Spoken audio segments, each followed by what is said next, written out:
O que acontece quando um gênio da indústria automotiva ousa desafiar os gigantes e acaba envolvido em um dos escândalos mais vergonhosos de sua época? John DeLorean tinha tudo: fama, dinheiro, visão e um carro que prometia ser o futuro. Mas sua história terminou em ruína, drogas e uma reputação destruída. Esta é a história real de como DeLorean se destruiu e de como, ironicamente, o fracasso acabou se tornando imortal. Imagine ser um dos executivos mais jovens e brilhantes da General Motors. Você tem poder, influência e um futuro garantido na maior empresa do mundo automotivo. Mas um dia, você decide largar tudo. Por quê?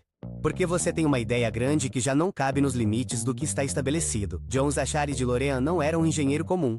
Ele era carismático, rebelde, ambicioso. Tinha aquele magnetismo estranho que o fazia se destacar em uma sala cheia de executivos sem graça. Com apenas 40 anos, já havia subido até se tornar vice-presidente da GM, e era acreditado pelo sucesso de modelos icônicos como o Pontiac GTO. Mas apesar do sucesso, algo não se encaixava nele. A indústria estava estagnada, fabricando em massa carros sem alma, sem ética, sem futuro. E foi aí que nasceu sua visão: criar o primeiro carro verdadeiramente ético. Um veículo que não fosse apenas rápido ou atraente, mas também seguro, sustentável e honesto com seus consumidores. Assim, em 1975, ele fundou sua própria empresa, a DeLorean Motor Company, ou DMC. Seu sonho já não era apenas técnico, mas quase filosófico.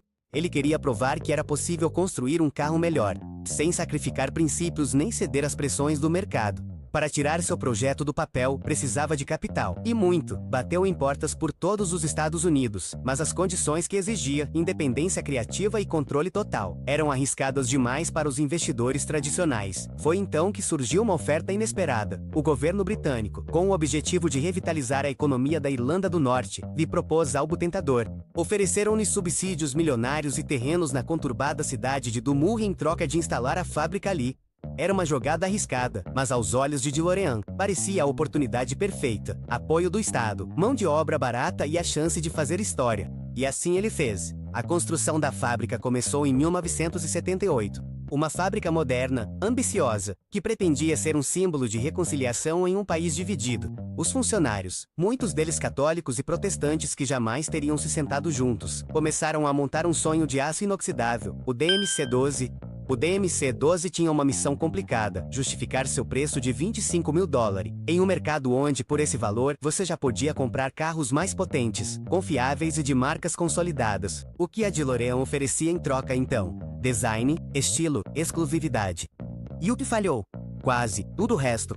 Sob sua reluzente carroceria de aço, o DMC-12 escondia um motor V6 de origem francesa, compartilhado por Peugeot, Renault e Volvo, com apenas 130 cavalos de potência. O resultado?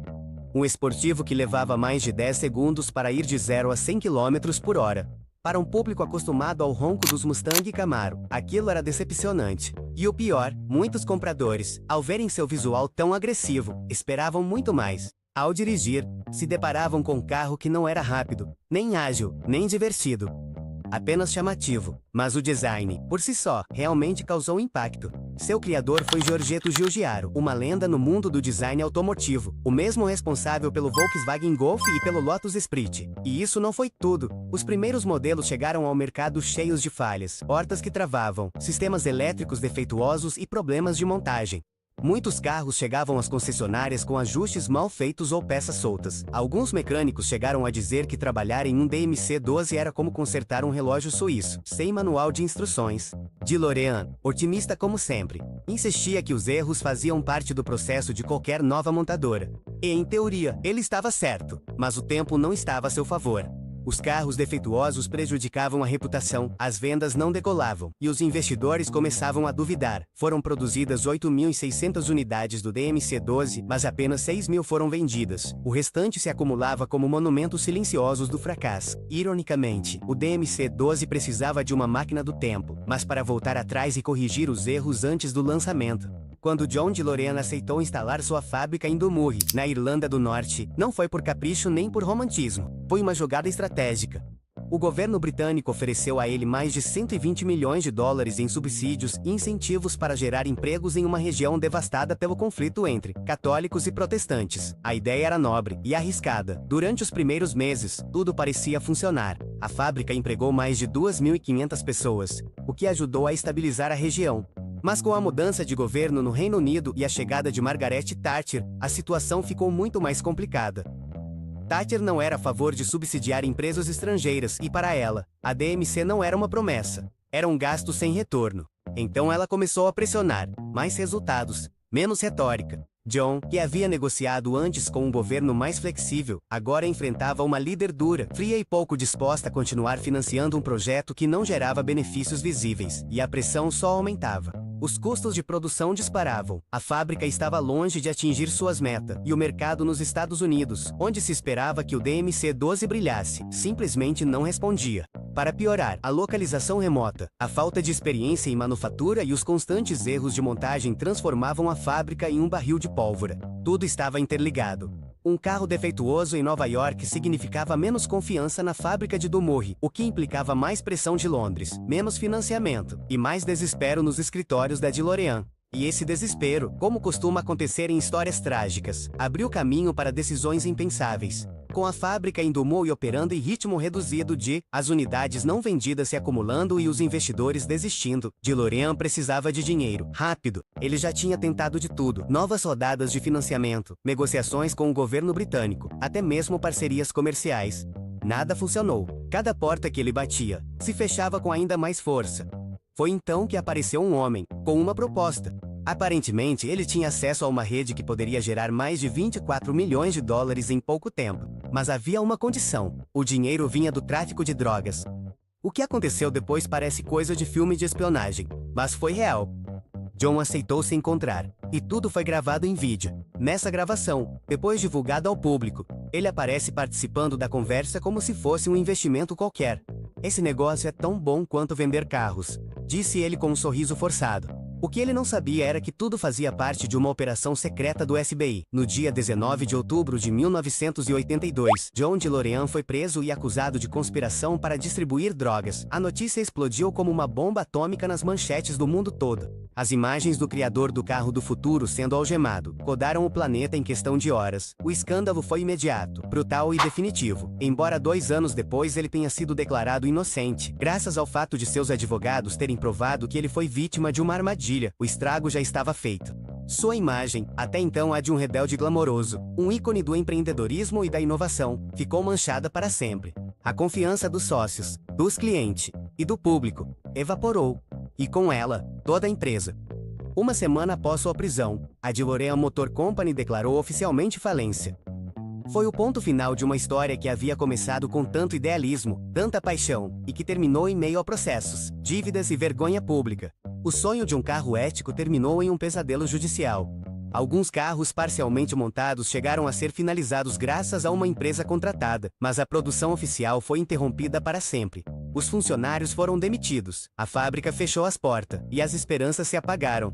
John DeLorean passou os anos seguintes envolvido em disputas judiciais, problemas financeiros e projetos fracassados. Ele morreu em 2005, sem nunca voltar ao topo. Dizem que as lendas nunca morrem, e embora a DeLorean Motor Company tenha colapsado em 1982, sua criação mais ambiciosa, o DMC-12, estava prestes a renascer, mas não graças à sua potência, e sim à sua presença marcante. Porque às vezes, um fracasso absoluto no mercado pode se transformar em um ícone cultural com o passar do tempo. Em 1985, apenas 3 anos após a falência, o diretor Robert Zemeckis e o produtor Steven Spielberg precisavam de um carro para seu novo filme de ficção científica. Eles não queriam qualquer carro, precisavam de uma máquina do tempo que parecesse diferente, futurista, quase alienígena. E então eles viram o DeLorean DMC-12, com sua carroceria brilhante e portas em asa de gaivota. Parecia feito para viajar no tempo. Assim nasceu uma das associações mais icônicas de Hollywood, o DeLorean como máquina do tempo em De Volta para o Futuro. O que nem John DeLorean nem seus críticos imaginaram, é que aquele mesmo carro, criticado por sua baixa potência e má qualidade, se tornaria um símbolo de uma geração. A partir desse momento, o DMC-12 deixou de ser um fracasso comercial para se transformar em uma cápsula do tempo cultural.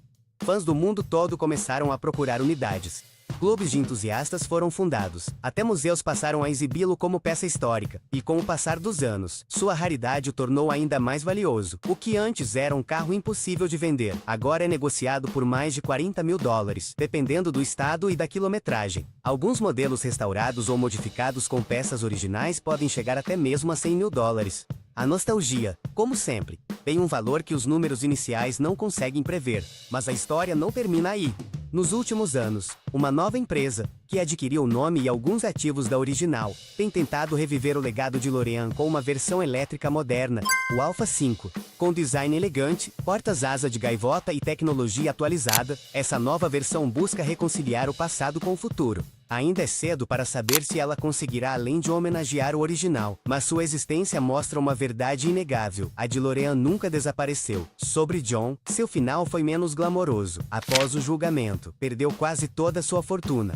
Enfrentou mais processos, tentou lançar outros carros, todos sem sucesso, e acabou vivendo em uma casa pequena, longe dos holofotes que tanto amava. Morreu em 2005, aos 80 anos, tendo passado de magnata mártir e de vilão à lenda. Porque embora a história da DeLorean seja um alerta para o mundo dos negócios, também é um lembrete poderoso. A queda pode ser estrondosa, mas às vezes, o que você construiu com paixão encontra um novo propósito onde menos se espera. John DeLorean quis mudar o mundo do automóvel com um ideal revolucionário. E embora seu sonho tenha sido destruído por más decisões, um escândalo inesquecível e a pressão do mercado, ele acabou conseguindo algo que poucos conseguem: ser eterno. Hoje o DMC-12 não é visto nas ruas, mas sim nas lembranças. E você, que chegou até aqui, já sabe que por trás do brilho daquele aço inoxidável existe uma história complexa, humana e profundamente fascinante.